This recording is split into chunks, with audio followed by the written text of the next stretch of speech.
Hey guys, what's up and welcome back to my channel, or welcome if you guys are new here. So the year is almost over, so I wanted to sit back, relax, and talk about all the best of beauty, books, skincare, and more, and talk about the worst of beauty, skincare, books, and more. So you guys want to see what all of my thoughts are on the best and worst of the year? Well, then definitely keep watching.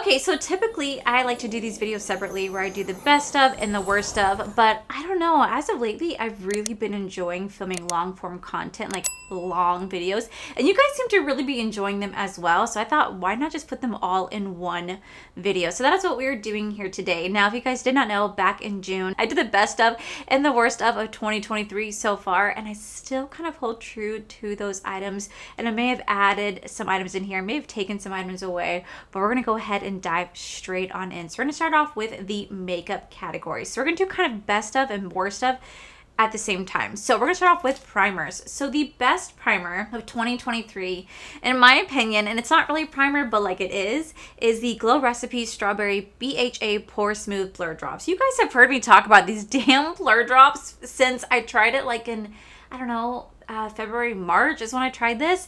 I literally hated this. I hated this so much, but then I tried it over and over again, and finally I fell in love with it. And I think the reason why I hated it is because I had such high expectations that it was going to blur my pores, because I mean that's what it kind of claims to do, but I found that it doesn't do shit for the pores. I mean, like, nothing for the pores.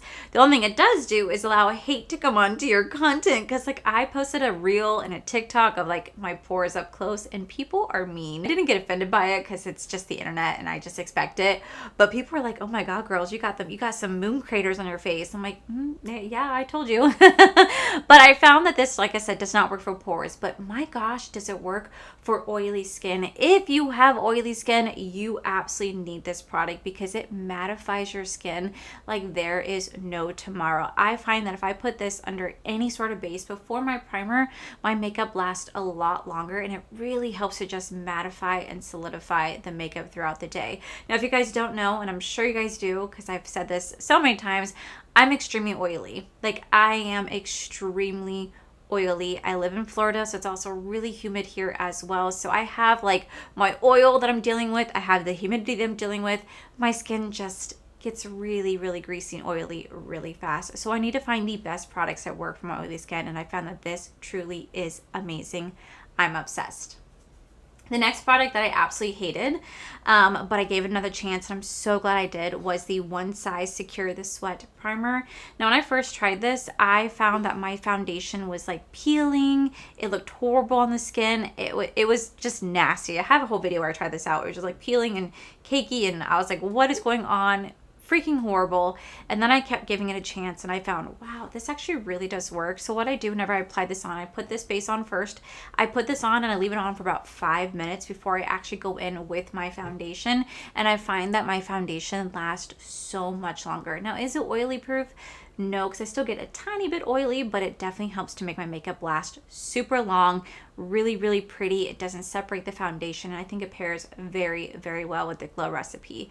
Now, of course, I really want to put in like my Milk Makeup Pore Eclipsing Primer, but I'm trying to stick to products that I literally only tried in 2023. So while some of these products may not be new, they are new to me in what I tried this year. So it sucks because I really want to put in the Milk Makeup Pore Eclipsing Mattifying Primer because it is my holy grail primer, but unfortunately I've been trying that since last year, so I'm trying to stick to what I tried this year. So the last primer for the best of category, we have the Revlon Grip. This is the 16-hour matte primer. This has taken me by surprise. I don't know why. I guess I just didn't have high expectations when it came to any sort of drugstore brand when it comes to their complexion products. And I found that this works so well. This pairs very beautifully with their Revlon foundation, their setting powders, and their setting sprays. They just have a really great base products when it comes to Revlon. Their eyeshadows, they're not the prettiest. They work nice, they're not the prettiest.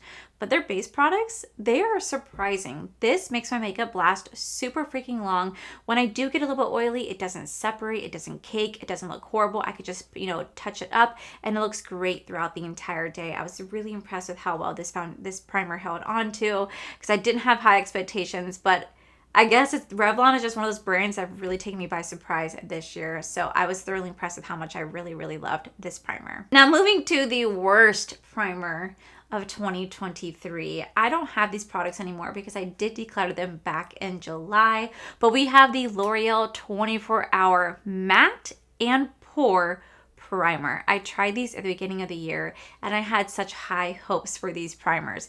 The matte didn't do shit for my skin. I got so freaking oily. I was like, what is this? Like, it felt like nothing on the face. It didn't do anything to control the oil, and I was thoroughly disappointed with this. So then I went ahead and I tried their pore filling primer, and again, it did nothing to fill the pores. Now, typically, if you're looking for a pore filling primer, you want to have a silicone base. I could be wrong, but I believe that one was a water base. But either way, I just found that both primers did not work for my skin. They did not fill in the pores, nor did they make my makeup last all day. I got super oily. It did nothing to mattify the base. So I found them to be really, really, really horrible primers. So I ended up decluttering them because I just knew I was never going to use these again. So unfortunately, those did get decluttered, and I still stand by what I said in all the reviews where I talked about them multiple times. The next one we have is the Flower Beauty Matte Primer. Y'all, I've tried Flower Beauty for the first time this year because I've really been getting into drugstore makeup, and I really wanted to love this brand because it's done by Drew Barrymore, and I had such high hopes.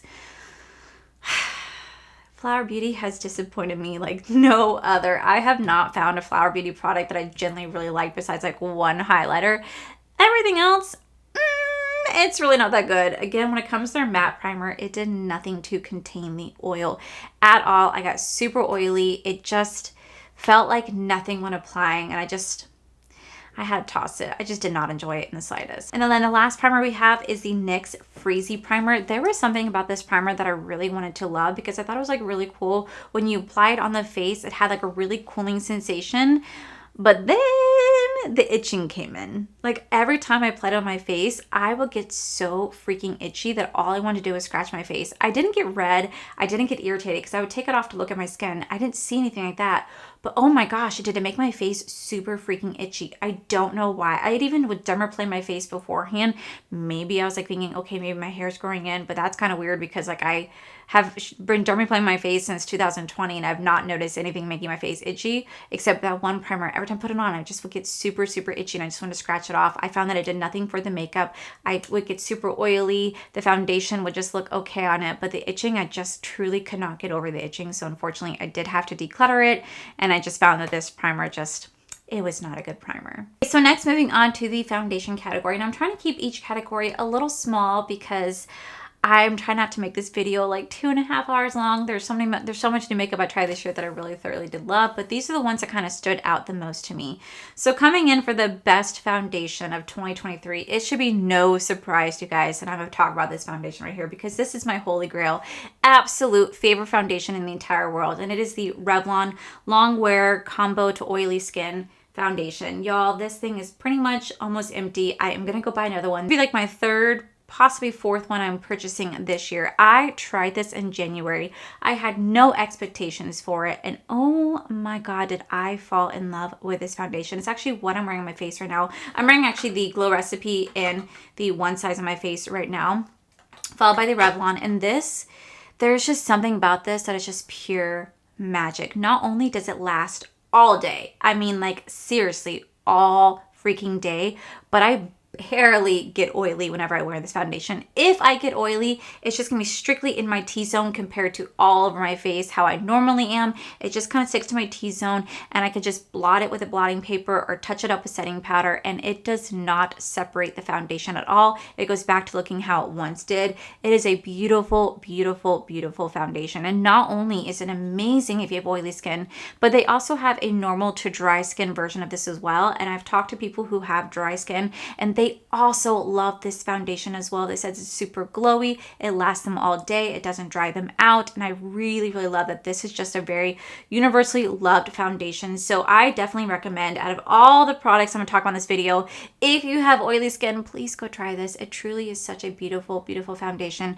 I'm obsessed with it. And this is what made me fall in love with this brand. And I cannot get enough of this foundation. I will never stop talking about this foundation because I genuinely really do love it. You guys can clearly tell.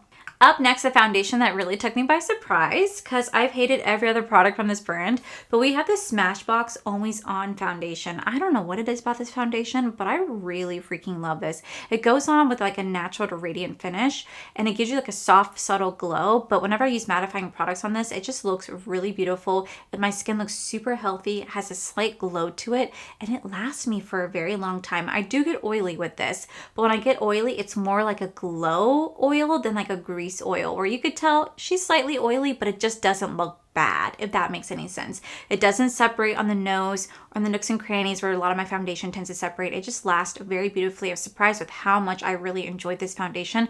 I have used this a lot since picking it up, and I was just so blown away by how gorgeous this foundation truly is. And I'm surprised because I really do hate a lot of Smashbox products, but this is actually really good. And I was really surprised by how much I loved it. And I think maybe it's because it has hyaluronic acids in there, and it's a skin balancing foundation, so it's supposed to give like the best of both, and it's really good. The last foundation I want to talk about is the Lancome. This is the Tint Idol Ultra Wear Matte Foundation. I really love this foundation. I was gifted it this year in PR, which is still so weird. Don't know how that happened, but I really have enjoyed this foundation. Now, it doesn't have as long as a longevity as like the Revlon or Smashbox.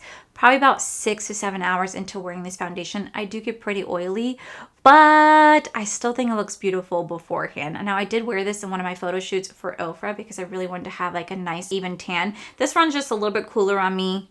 This makes me look a little bit more tanner, so that's why I go for this like during the summer season. And I will say this is really beautiful. When you do apply it, it looks like you have an airbrushed finish. Your skin looks super smooth, super even, and it just looks absolutely gorgeous. It is full coverage.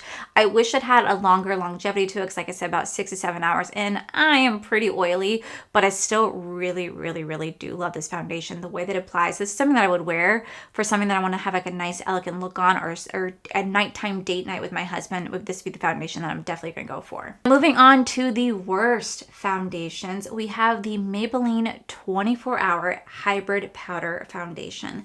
Listen, I bought this because of TikTok. I saw the video that Michaela did where she did like half her face with a powder, and it looked so unbelievably beautiful on her face. I was like, how the hell does she do this? So I bought it, and I did a full 12 to 13 hour wear test of this foundation. And at first I liked the foundation because I went in super heavy. I went in with not a brush, but like a wet damp sponge to like swipe it on like this instead of blotting it on. And at first I liked it, but then I really started to test it out, and I did multiple wear tests of it, and I showed it in that video, and I have absolutely hated that foundation. It did nothing to contain the oil. It does not go on so full coverage the way that it's advertised on TikTok. That is false advertising. I cannot stand when influencers do that to you guys. I cannot stand when influencers do that, when they do false advertising because they're just trying to get a quick coin. It just makes it so that it's so hard to trust anybody out there when it comes to reviews, and I really hate that they put a bad taste in people's mouth. And I get why, because I fell for the scam myself where I bought this powder foundation. I was hoping to get that full coverage effect, control the oil. This would be my new holy grail foundation, and it's pure fucking shit. It sucked. I absolutely hated it. I did declutter it. It did nothing to control the oil. At first I thought I was gonna love it, but it was a waste of my money and a waste of your guys' time to watch it as well. Next, we do have the Flower Beauty Light Illuminating Foundation. So the only reason why I tried this year, and I don't think it was new, is because back in like April, I believe, Heather and I did an exchange of a YouTube video where we sent each other our most hated products, and she sent me this foundation. Y'all, I tried this foundation. Now, granted, it is not meant for oily skin, but oh my gosh, was it not meant for my skin. One, the foundation shade, ooh, I look like a little Oompa Loompa. But two, did I get super oily, and it was way too glowy for my taste. And that's more of my fault for trying something that's not meant for oily skin, but I still wanted to give it a go. But it did not work for me. I hate the way my foundation looked. I hated how I had like an orange tint because it did oxidize down, and I just hated the overall finish. I hated how it wore throughout the day. It separated, it blotted, it got super oily. It just was overall not a good foundation, but at least I tried it and it made for a fun video, but oof, no, no, no. And the last foundation that I would consider the worst foundation I tried in 2023, and this foundation, y'all, I tried it so many times because almost every person that I've talked to loves this foundation, and I feel like I'm the only one that doesn't. It is the L'Oreal True Match Foundation. I cannot get into this foundation, and everybody that I've talked to that loves makeup and tries makeup loves this foundation. I have tried it so many times and I just can't get it to work for me. I can't get the right foundation shade. I can't get the right full-on match shade for me, and I get so oily when I wear this. I don't like how it looks when I first apply to when I'm putting my makeup throughout the time, when I'm putting on the makeup, and then after, how everything looks, the way it settles. There is nothing about this foundation that I liked, and I feel so bad because almost everybody loves this foundation, and I've tried it so many times for you guys this past year to show you guys, like, okay, let's try it again, let's try it again, let's try it again, and I can't get it to work, and I'm just so surprised. I feel like I'm the only one out there that hates it, and I can't. It just doesn't work for me, and I really wanted to love this because everybody out there raves about this drugstore foundation, and it just did not work for me. Okay, so up next we do the best of concealers. So I have two concealers to talk about. Up first we do the Ofra Cosmetics. This is the Perfect Cover Concealer. This is full coverage. It doesn't settle into any fine lines or crease. It just lays very, very nicely under the eye. It's very lightweight. It's very hydrating, and I really, really, really find myself enjoying this concealer. But the one that really took me by surprise that I really love a lot is the Makeup by Mario Serum Concealer. Maybe it's just because of how lightweight this is, how water-like it feels, how easy it is to blend on the skin.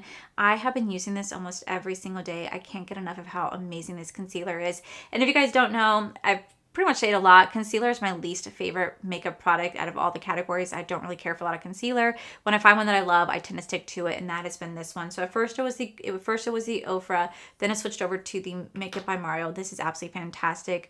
I already know I'm gonna have to go get some more. I just really love how it feels underneath the eye. It's so lightweight, it doesn't crease, doesn't crack, doesn't settle on any fine lines, and it blends very beautifully with other products. Really enjoy this one. For the worst of concealers, we have the Maybelline 30 Hour Concealer. Y'all, I had tried this concealer numerous times, and maybe it's because of the color that I got, but I just felt like it was a little bit too full coverage. It dried down rather quickly for me, and it just settled into all my fine lines underneath my eye. So whenever I would like look up, I can see where the product has settled. Even though I would put setting powder there to help to blend it out, I just found that it just did not work. It cracked, it creased, and I just really did not like that product. Same thing with the Makeup Revolution IRL Filter Concealer. I did not like this concealer. It just didn't do anything to help to conceal underneath the eyes. You would just be able to see it sitting there. It would get right into the nook and crannies. It wasn't very easy for my makeup products to sit on it. I just didn't like how my under eyes looked whenever I wore it. It just was one of those concealers that I just generally wasn't a fan of. Unfortunately for me in this video, I did declare them earlier this year, so that's why I don't have them. That's why they're just pictures, but again, they just were not for me. On to the setting powder. The best setting powder that I tried this year, besides my Nakia Joy Cosmetics Velvet Finishing Powder, because you guys know that's my ultimate favorite. But the second one that we have that we tried this year is the Lunar Beauty. This is the Lunar Translucent Setting Powder. I had the privilege of trying this out. I want to say it was back in like 2022. Manny did send me a sample long ago to kind of test it out on my really oily skin, and I really fell in love with this. This is absolutely fantastic. It really blurs the face, and you get such a soft focus finish where you just have a nice blur, even base. Your makeup can last for a very long time. I do pair this with my Nakia Joy Cosmetics Velvet Finishing Powder, and I just love the way my face looks afterwards. It's so smooth. It really helps to blur the pores, and it really makes your makeup last for a very long time. They have 4 different colors in this. I just really have been enjoying this. I use this every single day. It's great for going underneath the eyes. It's great for baking. It's just great overall to just help to blur and minimize the appearance of your pores while helping to make your makeup last all day. I really do love this setting powder.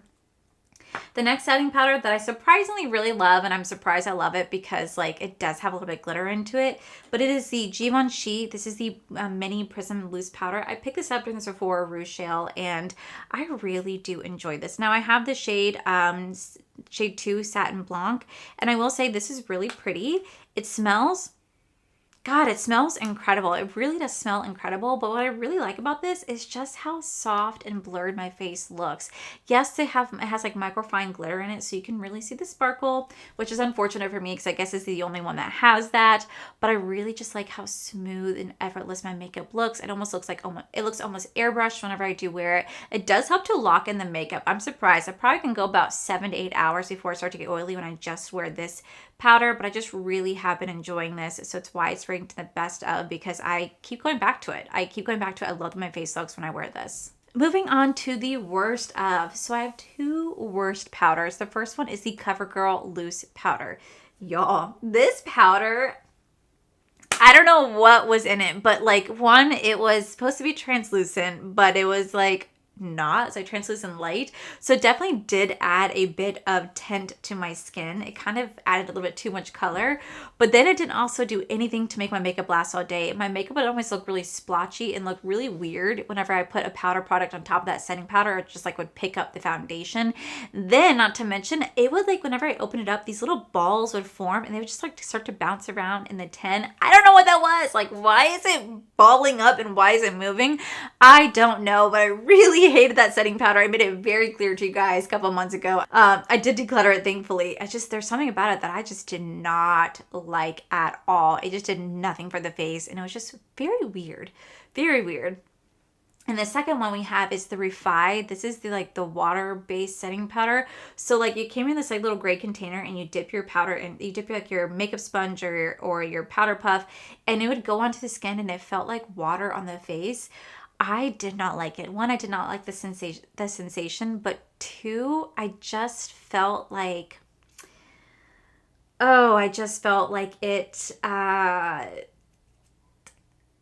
did nothing for like my base. It didn't help to set my makeup. I got super oily when I wore it. My powders did not want to sit on top of it very nicely. It just was overall a really disappointing setting powder, and I haven't really tried too much of the brand, but that was one of the few products I have tried, and it just wasn't good. Moving on to the best of bronzers. So you guys know my favorite bronzer is the Marc Jacobs Mega Bronzer, but I did try 2 bronzers this year that really took me by surprise, and that was powder. I have 2 cream ones this year because I tried a lot of cream bronzers this year. The first one that I'm truly so obsessed with, and I'm so glad that I am, is the LYS bronzing stick. When I first tried this, y'all, I hated this. I absolutely hated this bronzing stick. I thought it was horrible. I thought it didn't blend. It was too pigmented. I just did not care for it. But I started my series, Repurchase or Trash. It was my job to keep testing this out. And thank God I did, because I found such a love for this. So a little bit with this goes a long way. So I just do a couple lines across my cheek and my forehead. I do blend it out with stamp it out with my bling brush. This is the F55 brush. I stamp it in and I blend it out with this brush, and then I go in with the damp beauty sponge on top of that.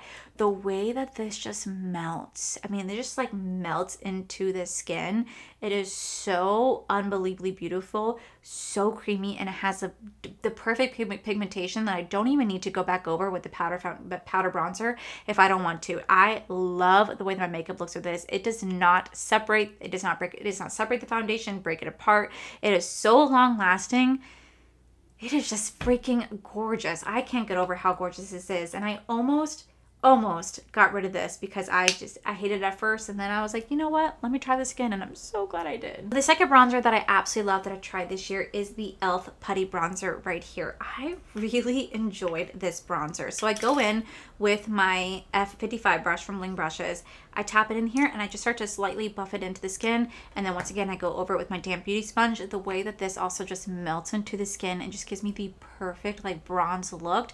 It is so sun-kissed, it's so buttery, it's so creamy, and I just love the blend and how effortless and how easy and affordable this is to work with. I really do enjoy this, and I can see why it went viral because like the longest time I did not want to try it. Then I finally did this past year, And I was like, why did I wait so long? Why did I wait this so long? This is so freaking good. I really fell in love with this one. Now, the two worst bronzers I tried, the first one is the Milk Makeup. This is the Bionic like liquid bronzer. Oh my gosh. So when I put it on, it was like watery diarrhea on the face, and just did not want to blend. It definitely left my skin a little patchy. It pulled on the foundation just a tad bit, and I just found that I did not like this product at all, especially because like every time I go to use it, when I first was squirted out, it was always like this really weird clear liquid, and even after I would shake it up, still like this really weird clear liquid consistency would come out with the actual bronzer, and it just felt like it was too separated in the container itself, and I did not like it. I did not like how deep it looked on me, and it just did not want to blend, and the patchiness, I could not get over the patchiness. Speaking of patchiness, we have to talk about this last bronzer, and that is the Flower Beauty Contour Wand. I really wanted to try this out. I saw Michaela talk about it on TikTok at the very beginning of the year, so I picked it up, and I found that this contour wand, as cool as I thought it was going to be to compare it to like the Charlotte Tilbury, oh my god, does it just like pull the skin? One, it left a gray undercast to it, but then two, it would literally pull the foundation and strip it away, and it dried so quickly. You had to quickly blend it out to get it to work for you, and even then, it just did not look good, and I was so disappointed because I really wanted to try something from Flower Beauty that I really liked, because, you know, I find that drugstore is just a little bit more affordable for everybody, myself included, and I really wanted to love it, and I could not get into that contour wand. It sucked. And then the product would seep out of the container. Couldn't get into it. Moving on to the blush category. So I have two of the best blushes. Now, obviously, my favorite is the Patrick Ta She's Passionate blush. This is my holy grail blush, but I have been using this since last year, so I cannot put it in today's video, otherwise she be in there. But I did try two new blushes this year that I'm actually really, really, really impressed with. So the first one we have is this damn blush that I didn't know why I had to have it, but I had to have it. And it's what I'm wearing on my face today, along with the LYS bronzer stick. But I am wearing the Dior Backstage Rosy Glow blush. Okay, this tiny little thing is $40.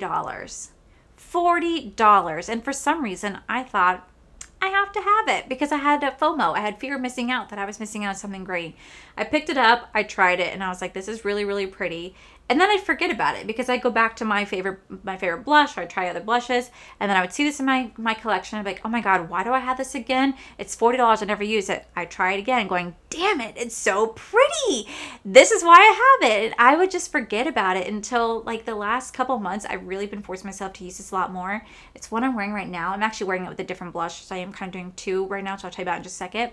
But literally, this is just so freaking beautiful. It gives you the most slightest, like, light, effortless blush, but it gives you such a soft glow. And typically I don't like blushes with glow in them because, well, I get really oily, so the last thing I'm gonna do is add glowing stuff to my face.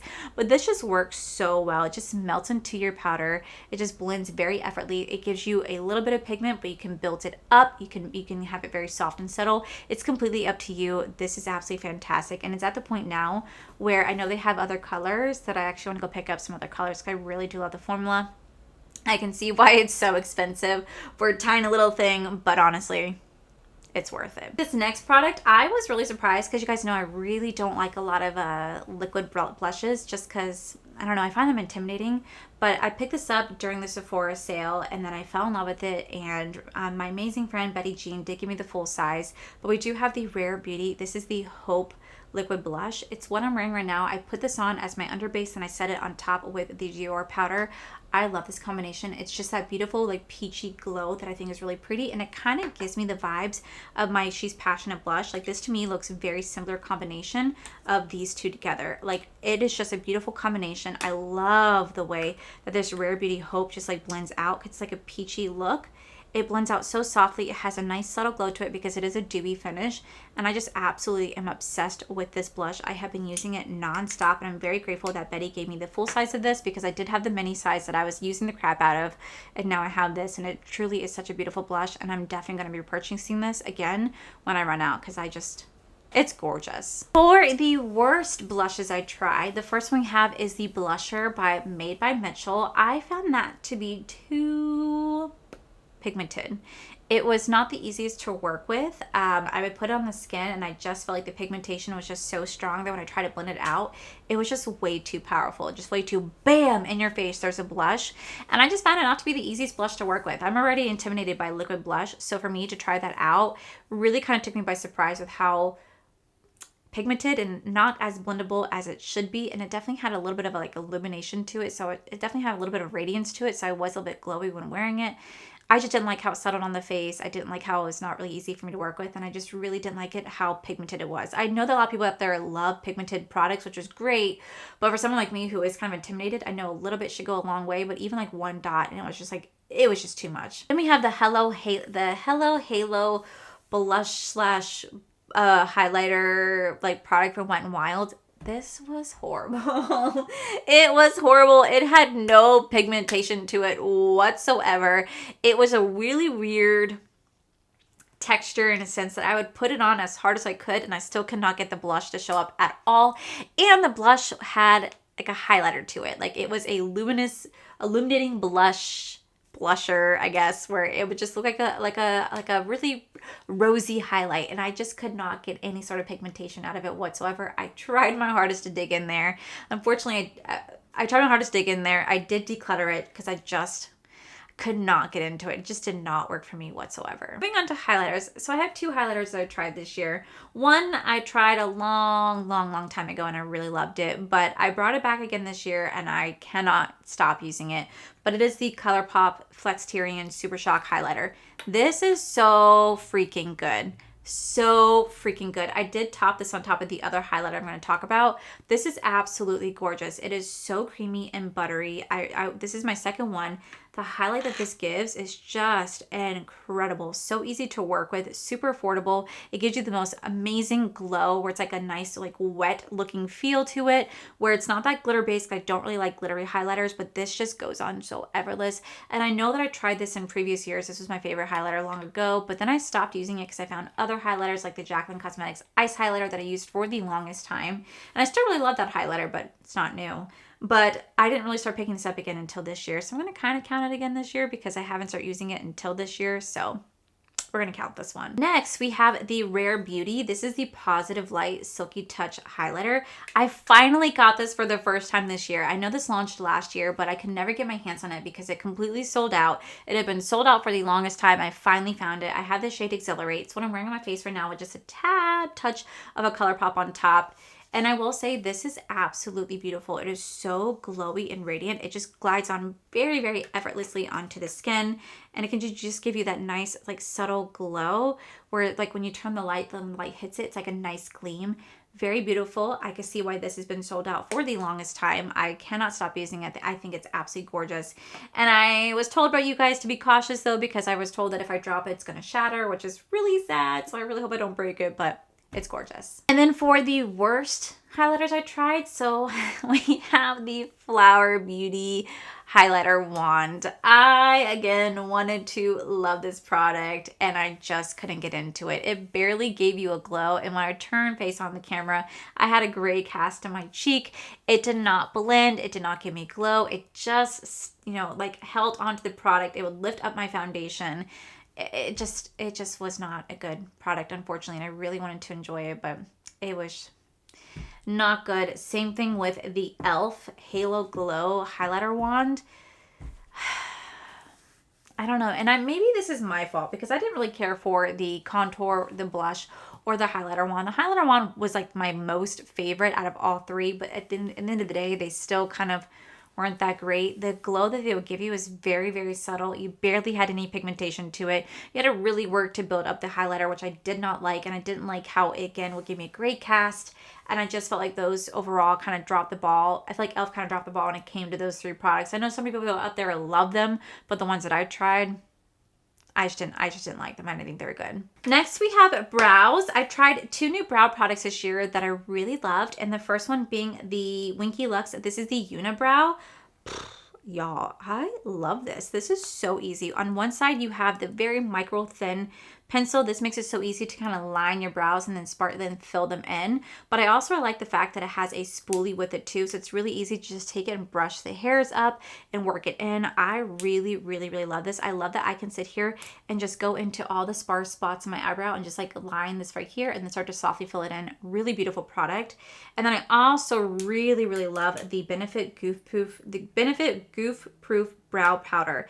This is incredible. This is absolutely incredible. This is so easy to work with. I usually am obsessed with their Benefit brow pomade. Oh my God, you guys know how much I love that brow pomade, but I've been trying it since last year. This I just tried this year for the first time. This is so easy to take it and line and like sculpt out the brows. Like I would take this and I would sculpt out underneath and scope out on top, and then I can softly start to build it up, build it down. It is so easy to work this into the brow to really get this to fill in. And I'm like, why did it take so long to try a brow powder?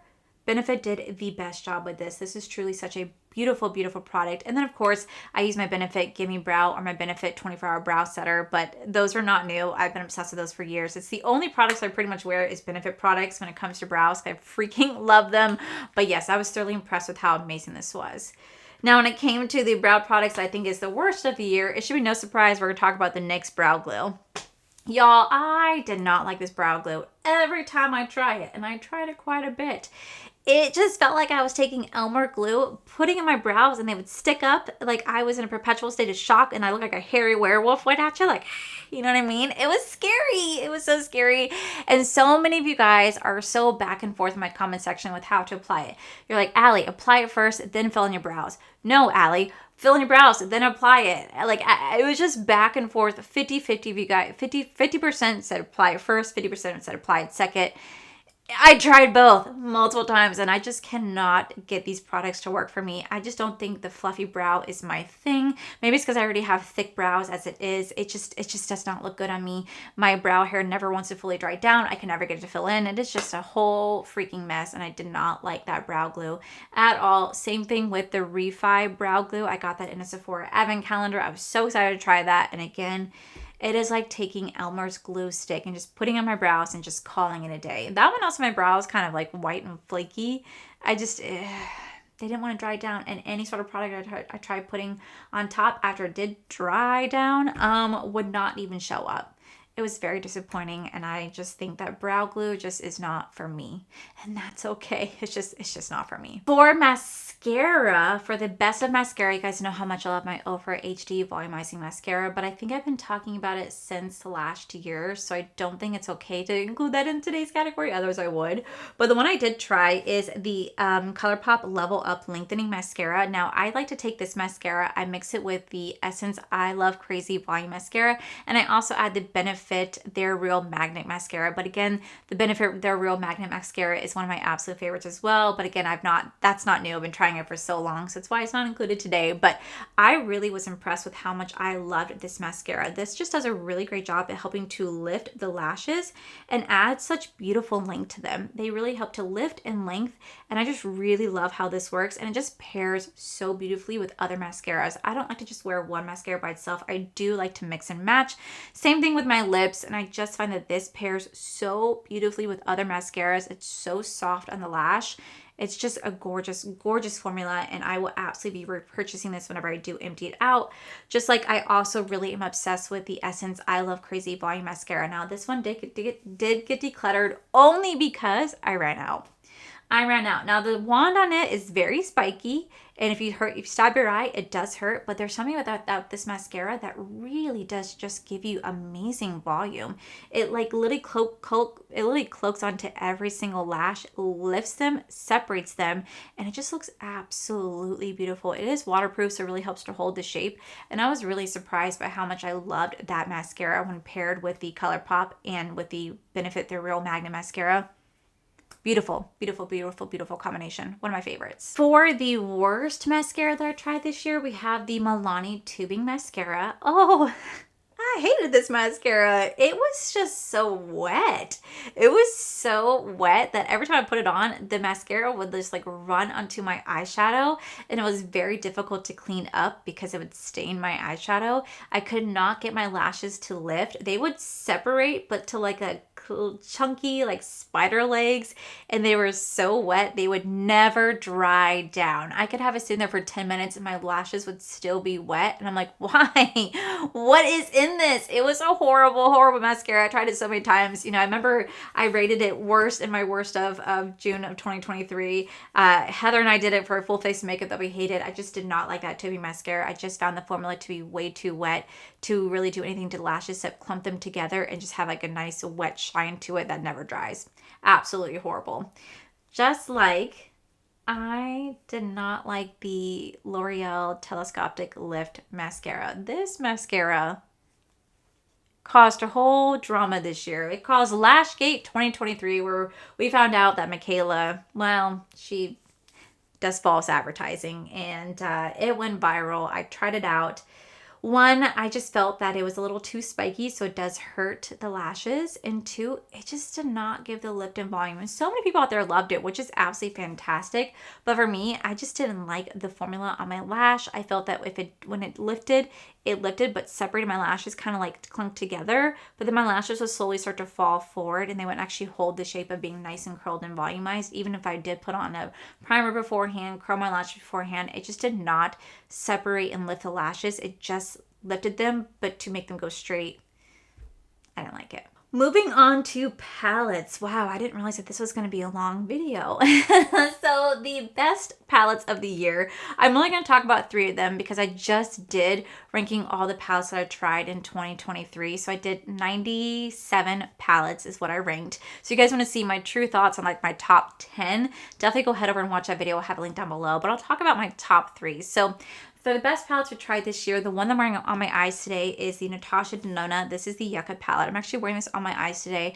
I absolutely love this palette. It is perfect if you are a green lover. Like if you love green eyeshadows, this is going to be for you because you have those olive tones. You have those cool olive tones in here. The formula is incredible. The shimmers are so creamy and buttery, and they have such pigmentation to them. They're so easy to work with. I love this eye look. This is like my go-to everyday eye look. I just think it's so beautiful. I love how it looks my eyes.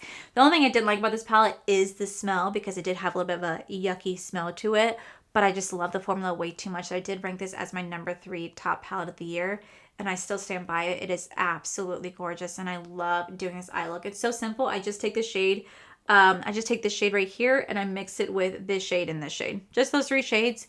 Love the eye look. So simple yet so beautiful. This next palette also really took me by surprise. I wasn't expecting to love this palette, but yes, somehow I did, and it came in number 2 of my top palettes that I tried in 2023, and that is the Glamlight X Garfield. Oh my god, this palette is freaking beautiful. Not only is the formula just incredible with the way that the shimmers are just unbelievably buttery and so pigmented and very easy to work with, but the mattes also don't have as much fallout, but they blend it very beautifully, and they're super pigmented. But I think why I loved it the most is because it does have that fall tone to it, and you guys know that fall is my absolute favorite time of year. I truly fell in love with this palette. I loved the eye look that I did, and I just think the overall concept, the design, execution, everything about this is adorable, and I really was so surprised with how much I fell in love with this palette. And lastly, for the best palette of 2023, I'm just gonna be biased, of course, but we have my palette with Ophir Cosmetics. This is the Falling in Love palette by Allie Dawson. That's me. And I love this palette. You guys know that fall is my favorite time, so I wanted to create the perfect 5-pan fall inspired palette so that this could be super affordable. This could be your go-to fall palette if you're on the go, very easy to travel with. And I just really loved everything about this palette, from the shade names to the colors to the formula. This has been my absolute baby. I've been so in love with it. I've used it so much, and I just was so happy to see the response you guys gave when this came to be. And I did rank it number 1 this year because I'm a little biased because it's mine and I worked so hard on it, but I truly am so proud of this palette. It is so dirty because I love it so much, and I just think it is the perfect fall palette. For the worst palettes of the year, we have the Melt Cosmetics. We have the Electro Trip palette. I went off on my ranking video about this palette, so I'll kind of keep it short and sweet, but I just felt that this palette was just a quick cash grab. Literally, these colors that you see are found in previous Melt Cosmetics palettes, like especially when it comes to the Day of the Dead collection. You can literally find that palette in those 2 palettes. It's like both into one. The formula just not was what I'm used to. It wasn't as pigmented. The shimmers in there were so dry and flaky, and I just did not like how they performed. Mattes were okay. The outside packaging I did not like. I thought it was ugly. Overall, very disappointing launch from Milk Cosmetics. I used to love this brand so much, so to have the formula change on me was really quite sad because I really used to love that brand. I'm hoping they can make a comeback and I can try stuff that I really love, but as of right now, this brand is just not exciting to me. It sucks because some of my good friends are obsessed with the brand, but I'm not one of them, and it really sucks. I really wanted to love that palette, but I just felt like it was a quick cash grab of them just putting their other palettes that they have into one, and it just not good. The next one we have is the Makeup Revolution. This is the Game of Thrones palette. This palette, one, the outside packaging, it wasn't bad, but the inside color story, what was that? It was just like all these shades just kind of thrown in there. There was no order to them. They did not make sense for the Game of Thrones color scheme, in my personal opinion. Didn't really care for how it performed. I was very, very disappointed in that palette. And I shouldn't be surprised because you guys know I'm not the biggest fan of Makeup Revolution. But that palette was just exactly what I thought it'd be. Truly exactly what I thought it'd be. Next, we do have the Pat McGrath Star Wars palette. I know I've been talking about this palette a lot and I've been saying horrible things about it, but I still stand true by what I said. And I think the biggest reason why I think it's the worst of 2023 is because of them doing false advertising and lying to the consumers. I do not like brands that do that. They made it seem like they had made this new Star Wars palette, and thank God for amazing content creators out there who caught on real quick that this was just Midnight Sun with a sticker on top, and that the Midnight Sun palette was on sale for 4 months prior for $70, and they put a Star Wars sticker on it and they changed it to $125. And then when I found that out, I was like, wow, this is really shitty. I bought all the stuff. I returned it and they held on to my return for a month. Not only did I not get my money when they held on to return, but they had a palette for a month. I had to go fight through my bank and they gave me the entire return back instead of just the portion of it, since I did return just the one palette. And I'll never forget the experience that I had at Pat McGrath at all. They were deleting my comments, deleting other people's comments. Really horrible experience. Put a bad taste in my mouth. That's why it is ranked really low. And I thought the palette wasn't that cute anyway. Up next, we do have lips. So I do have quite a few lips because I really do love lips. Lips are some of my favorite products to try. So up first, for the best of beauty when it comes to lips, I'm going to be a little biased and say, of course, we have my collab with Ophir Cosmetics. We have my Kaya Liquid Lip and my Koa Gloss. It's what I'm wearing on my lips right now. It's what I've been wearing on my lips pretty much since May when we came down to the final combination. Is what I've been wearing on my lips nonstop. This is my ultimate favorite combo. I am wearing the Jaclyn Cosmetics Bourbon Lip Liner, and sometimes when I'm not wearing that, I am wearing the Glamlite Hershey's Cookies and Cream Lip Liner. Trust me, I want to create my own, so it's my perfect combination because it would be just amazing if I did. But it's what I'm wearing on my lips right now. It is so long lasting. It's so beautiful. It's my idea of my perfect everyday nude lip. Even though I know this combo is not going to be for everybody, and I respect that, I'm obsessed. From the way that the formula is, to how long lasting it is, to it being my Kaya and Koa, to being mine. It is just, it's my absolute favorite. Up next, we have my next favorite combo, which is the Jaclyn Cosmetics Bourbon Lip Liner. But I've also was obsessed with my Almay Go Wild lipstick and my Maybelline my Maybelline gloss. This combination is beautiful. I don't really like a lot of lipsticks, but this Almay Go Wild lipstick, it is so freaking beautiful. You can tell that she's well loved. It's like the perfect nude that pairs very, very nicely with the Jaclyn Cosmetics Bourbon Lip Liner. And then you just take the Maybelline gloss. I have this shade called Crystal. It's like this bronzy gloss. It's the perfect dupe to the Fenty Beauty Universal Gloss Bomb, just so you guys know. Perfect dupe. It is just like this beautiful bronze that just mixes so well. It is my go-to combo. I've been wearing this for so long until I created my own. I absolutely love this combo. I've talked to you guys about this combo nonstop, and it is just a beautiful, beautiful combo and very affordable. And then lastly, for lips that I tried this year that I truly fell in love with, and this should be no surprise, but we have my CoverGirl. These are their clean, fresh, yummy glosses.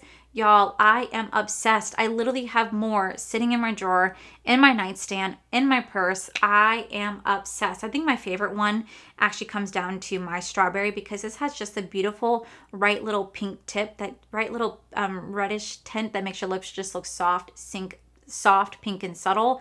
Very beautiful formula, tastes amazing, super hydrating. It is non-sticky, it is high shine. I really do love these. It's why I've been buying them in almost every single shade. I don't have them all right here, but I definitely am obsessed with these clean, yummy glosses, and I cannot stress that enough. I've talked to you guys about these glosses nonstop for half the year at this point since I tried them. Truly are phenomenal. Each one does smell just a little bit differently. I love the shade Let's Get Physical, Havana Good Time, Coconut's About You. We also have the My Main Squeeze, like the Let's Get Physical one. It's more like this clear one.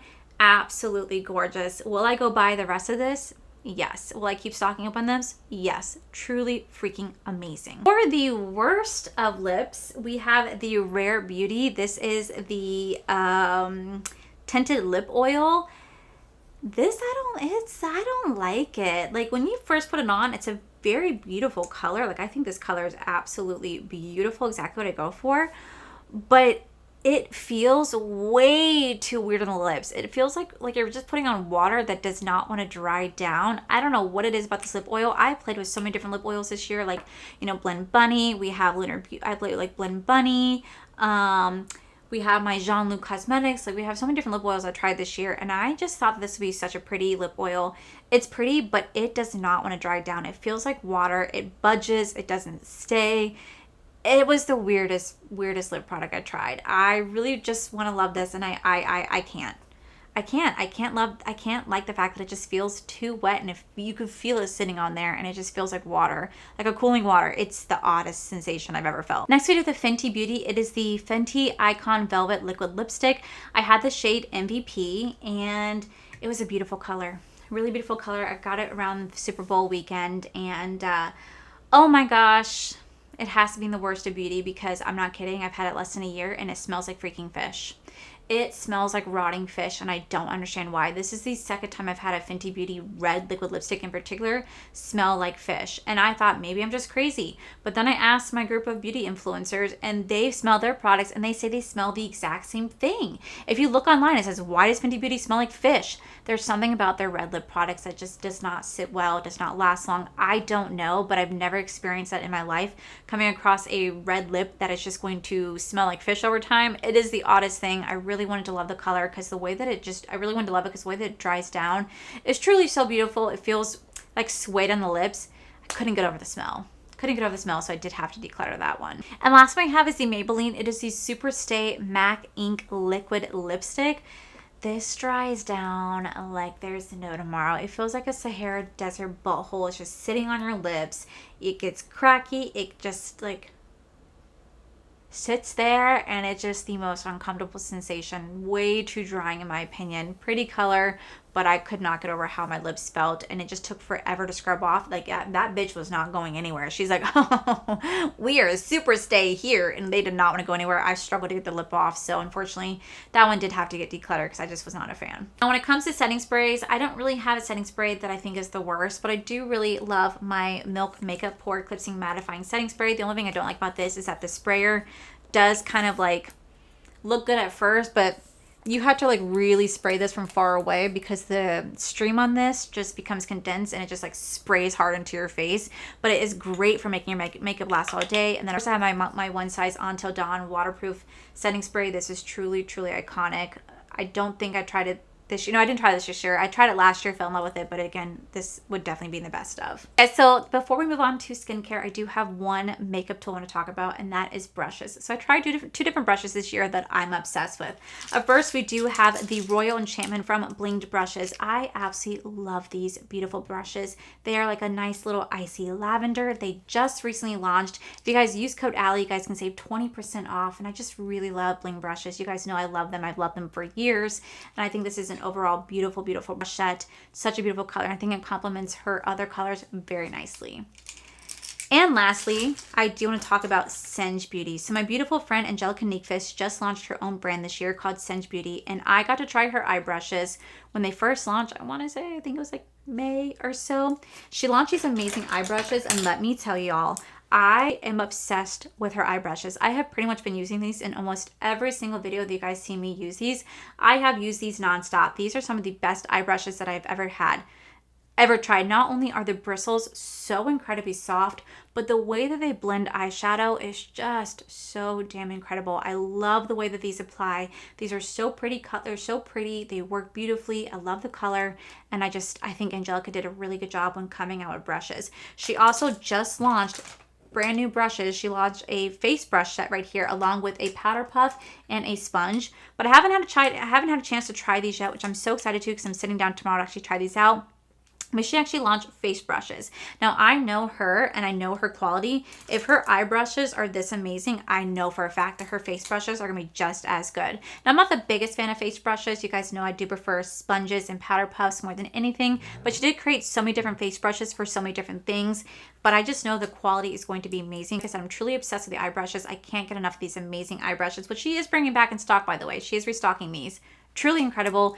I'm just so excited because she did launch her eye brush set, and I'm really excited to try this one. This one I'm gonna put concealer in the eye and you just sit here and blend out the concealer. Oh my god, genius. Genius, genius, genius. And I'm so freaking proud of her, and I'm so glad to show those off. So that is all of my makeup products. This was a very long video, unintended, but now we're gonna move on to skincare. I surprisingly don't have any bad skincare that I tried this year, at least not that I know of, because I've really kind of found these products and fell in love with it. So we're gonna kind of quickly go over this because I don't have any worst of. So it'll be kind of quick. So up first, for cleansers, I do have two cleansers I'm obsessed with.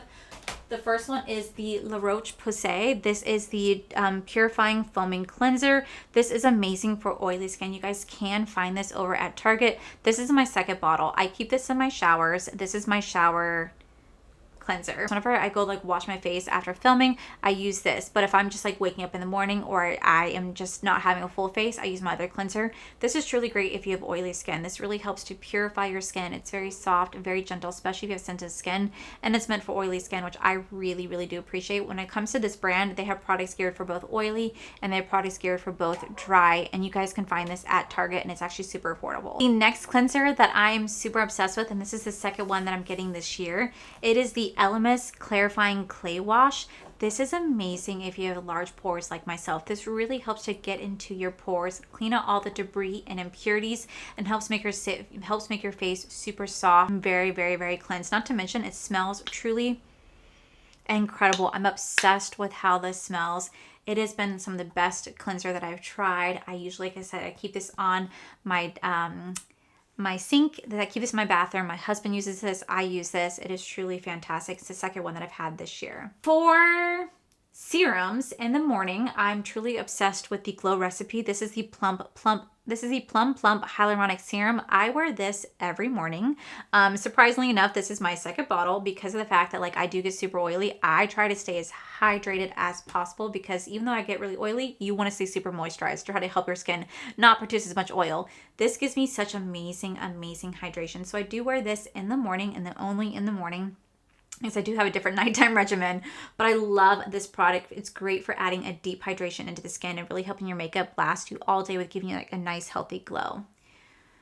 For serums, for another serum that I'm obsessed with, we have the Lancome. This is the Advanced Genifique. This is a youth activating concentrate. So I put this on after my toner. This is my go-to serum. This thing is freaking expensive. I did get this in PR. It smells incredible, and I absolutely love, love, love how, let's put some on my face, how long I can make this product last. I do just like literally like a penny's worth on my skin, penny's worth on my hand, if not less. Rub it in and I just push it all into the skin and I just let it sit there. It is so amazing. I really have noticed a huge difference in my skin in terms of it looking more youthful, it looking more elastic, and it just looks absolutely glowing and healthy whenever I wear this. After I put on the Lancome, I do go in with my Advanced Snell 96 Serum.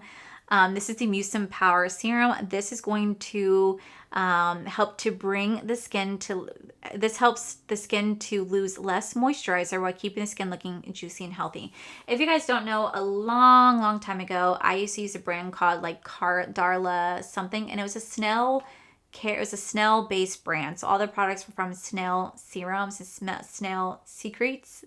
and I really love snail serum. I know they have they have a snail moisturizer, which I want to get my hands on, but I love this toner. I use it every single night, and a little bit of this goes a long way, and this really helps to lock in everything that I just put on my face. So when I go in with my pre-cleanse, then I go with my cleanser, then I go with my toner, then I go in with my exfoliator. Not all the time, but I do go with my exfoliator. Then I go in with my serum, and then I put this on top, and this just locks in everything that we just did. This makes you so freaking hydrated. Your skin just looks wet and hydrated, and it looks amazing. I am obsessed, and a little goes a long way, so this is gonna last me quite some time. I'm also really obsessed with my Elemis. This is the Dynamic Resurfacing Facial Pads. I go in with this after my toner. This is my second bottle of the year. These smell incredible, and these just really go in and to give you a nice exfoliate on the skin. Now, I know people can do either a chemical exfoliant, or they could do like one that's like right here where it's a pad.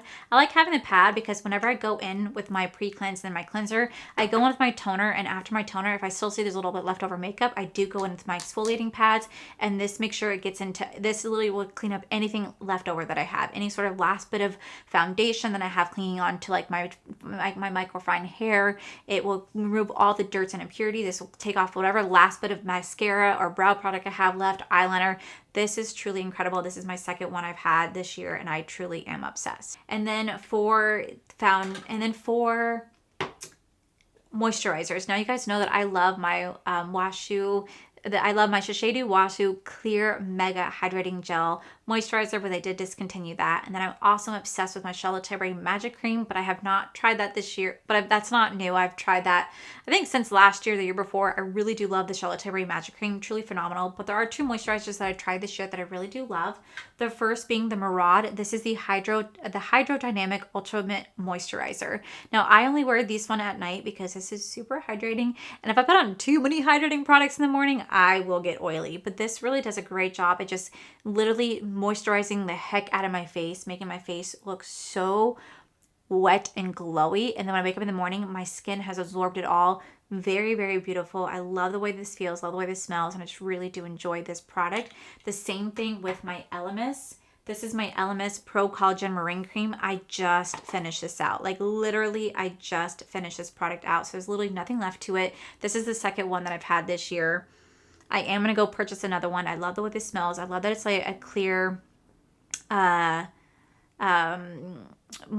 Now, it is an anti-wrinkle day cream, but I do like to wear this at night as well because it does help to make my face like nice and moisturized. Now, sometimes I'll go in with this first because it is an anti-wrinkle day cream, and then I go in with my Murad Deep Hydrating Moisturizer. But for me, I just really love how this sets on my face. It really helps to, you know, make my face look nice and smooth and youthful. And I just think it's a fantastic product overall. Now for hair care, I just love my Redken Extreme hair care products, from the purple shampoo to the extreme shampoo. So there's nothing new there. I've talked about that a lot.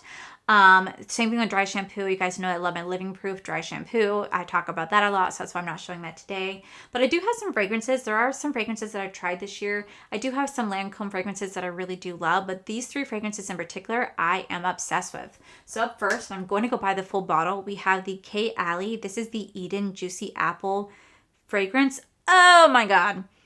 This smells so good. It smells like a juicy apple, and I just truly am obsessed with how this looks. But not only how it looks, how it wears throughout the day. It just smells incredible throughout the day. And then when I take my clothes off, and then like if I want to throw the same sweater on the next day, I can smell it on me. The way it just transforms and just smells even better. Truly phenomenal. Really do love this one. Same thing with me loving the Ellis Brooklyn. This is the Salt Life. This smells so damn good. This is something I would wear literally during the summer. There's just something about it that it's just so clean and so fresh. And the way that this wears, truly incredible. It just gets better over time.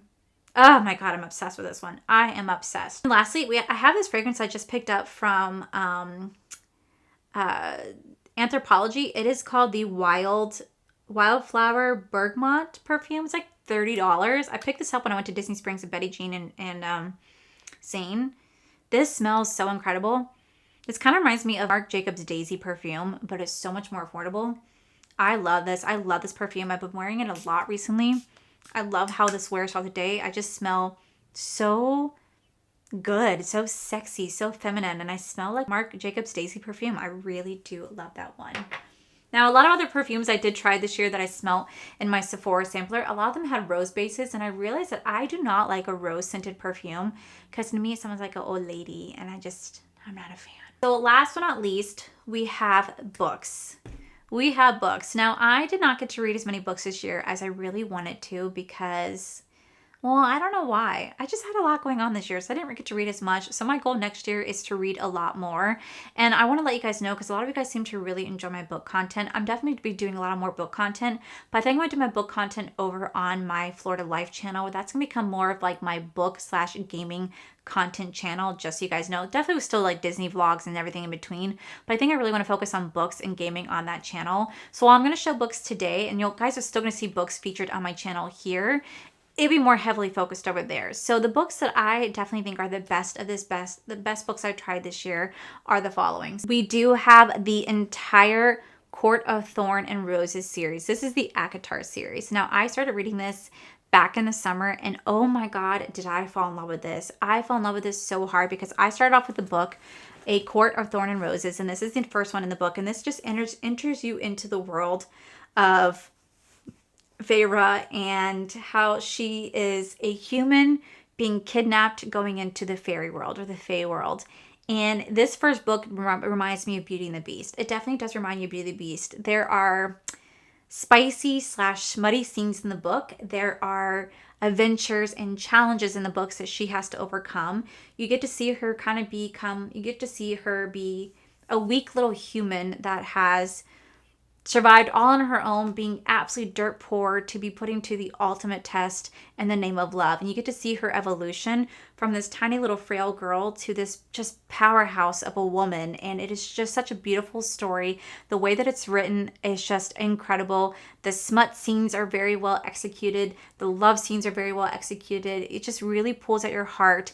It has amazing plot twists to it. And there has been so many people who I know that do not like fantasy in my life, and I got them to read this series and they fell in love with it because even though it has a lot of fantasy elements to it, it doesn't feel like fantasy, if that makes any sense. Like, yeah, you're put into the fantasy world where you're dealing with like fairies and magic powers and all that type of stuff, but it just doesn't give you the element of fantasy. It just doesn't make you feel like you're just reading full-on fantasy either. Just the way that it's told, it feels like you're reading like almost about kings and queens and stuff like that. Very, very well executed. I've talked about this enough, but my favorite one in the series is A Court of Mist and Fury.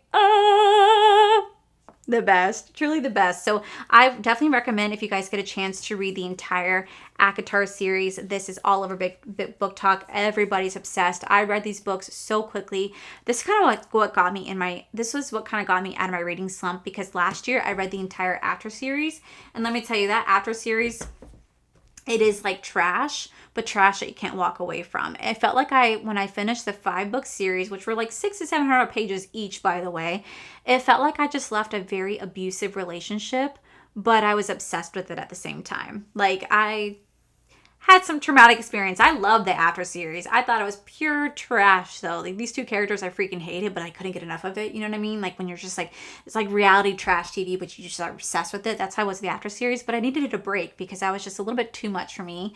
So I did take a break, and then I picked up the ACOTAR series, and this pulled me right back into my love of reading. And I was like, this is why I love reading. This is why I wanted to be a writer. This is why I got my degree in writing, because of how much I love these series. So freaking good. So if anyone out there wants a good recommendation, good Christmas gift, please check out the ACOTAR series with Sarah J. Maas, because it is just truly out of this world fantastic. The next series that I want to talk to you guys about, and this should be no surprise because this has gone literally viral all over the internet, but if you read the ACOTAR series and you became in a slump, this is the series that I recommend for you. We have the Fourth Wing series by Rebecca Yarros. This takes place in a college setting. You're at Biscayeth War College, and there's like 4 different quadrants. You're going to either become a dragon rider, a healer, you're going to become a scribe, which is like a documentary person, like you're documenting everything, and then you could become an infantry where you're actually like fighting in the war. And you follow this girl named Violet who literally was going to be a librarian. She was going to work in the archives and she was going to document history. And she got thrown into the writer quadrant where she had become a dragon rider. And she's a tiny little girl like myself, and she has to overcome so many different obstacles that are thrown at her, constantly having her life threatened on a daily basis. People are constantly trying to kill her because her mother is the general, and also while trying to become the next dragon rider, trying to find a dragon to bond with. It's full of humor. It's full of love. It's an enemies to lover series, which I love a good enemies to lover book. The smut scenes that are in here are just so freaking beautiful. I absolutely love it. And the writer also just keeps you entertained the entire time. There was not a moment that I did not want to have this book in my hands. I consistently wanted to read this book. It has been viral all over Book Talk, and for a good reason, because this truly is a beautiful, beautiful book that I am obsessed with. I read this book in like 2 days because I could not put it down. Really obsessed with. And then we do have The Iron Flame. Now, this one I'm still currently reading because I haven't had as much time to read, but this is absolutely a beautiful story so far. Really well executed. This is supposed to be a 5-part series, and I hate that I have to wait. But again, this has been so coveted. You love the story between Violet and, I don't want to say anyone's names. You get to see the humor that she has with things. I don't want to ruin it for anybody, but it's just a beautifully well executed story. Great companion to the Fourth Wing. Like I said, this has been viral all over TikTok, and for good reason. So if you guys did read ACOTAR and you guys want a hangover, a cure to help you with that, this is the series to go for. Moving on to the worst books that I read this year. There are only 2 books that I think are the worst, because if I DNF a book, don't finish a book, it's because I just could not get into it. So there are 2 books I DNF'd this year that I just really struggled to finish, and I have them here sitting in front of me. So the first one we have is The Cabin at the End of the World by Paul Tremblay. I never finished this book. I'm on page 180 out of like 200 and something. I wanted to love this because I saw there was going to be a movie where it's about the 4 horsemen are coming to this cabin where these 2 guys and their daughter are living there, and essentially they're the 4 horsemen of the apocalypse. So they have to pretty much convince this family that they have to kill one person in their family. They either have to kill each other or kill their daughter, and their daughter is adopted because it is 2 gay dads, and they have to kill one another and sacrifice one another to stop the apocalypse from happening. And the longer they go without making that sacrifice, the worse things are happening around the world. Like literally things are happening that they're being shown on TV, and they're kind of like, yeah, I don't believe this, but they're being shown it, being presented it, and you're realizing, oh my God, this is not a lie. This is generally really happening. Now, the reason why I DNF'd this is because I watched the movie. I read this first before I watched the movie, but the movie was just so, I thought better.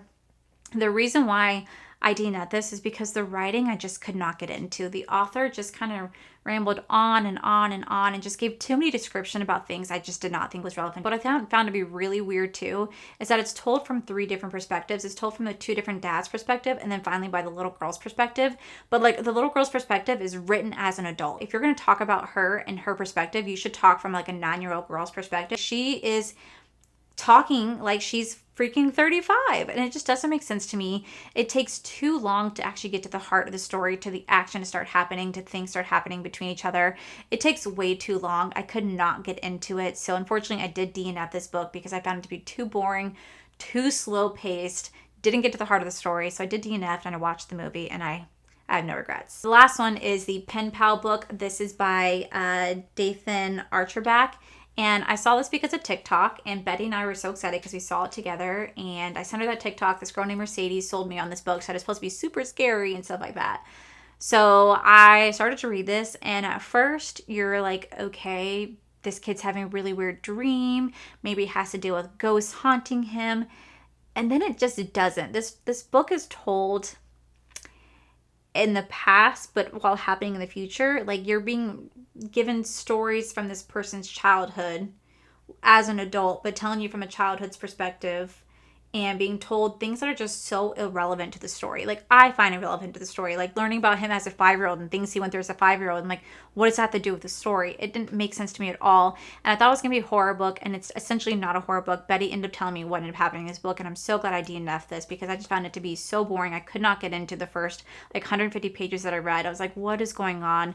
What does it have to do with the story? Why are we keep getting flashbacks and not being told what's happening present day, unless this is what's happening as a kid? It just didn't make sense. So I did unfortunately DNF this, and I will end up passing these 2 books along in the future. But whew, all right guys, so that is the best of and the worst of beauty, skincare, books, and more. This was such a long video.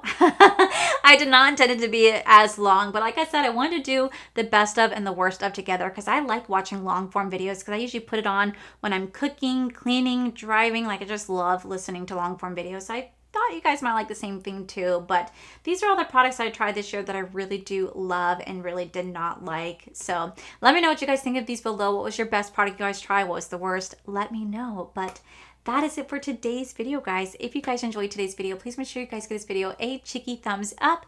Don't forget to subscribe to my channel if you guys have not already, because I do post 4 to 5 videos every single week. Make sure you guys head over to my other channels, R for Life. You guys get to see my cool, wonderful adventures, my amazing husband, Corey. And as always, the biggest thank you goes to these beautiful, wonderful page members you guys see right here. Thank you guys so much for everything. And to my subscribers and viewers, thank you guys so much for being here. Whether you guys like this video, you guys thumbs down this video, you guys subscribed, you guys did not subscribe, either way, thank you guys so much for being here. I love and appreciate each and every single one of you. So with that said, guys, I love you, and I'll see you guys in my very next video.